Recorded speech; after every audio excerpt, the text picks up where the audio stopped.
Scrafty, a dark and fighting type Pokemon.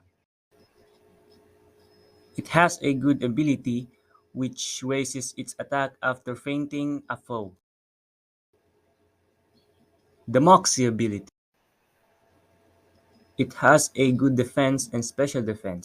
Its egg group is Field and Dragon. It has a good move, but you can get it by breeding with another dragon. It's the Dragon Dance.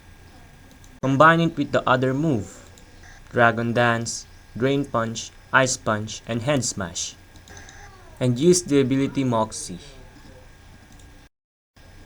Let it hold the item Focus Sash. You can use Scrafty against these Pokemons. After preparing Scrafty, you can use it in competitive plays. It is unstoppable.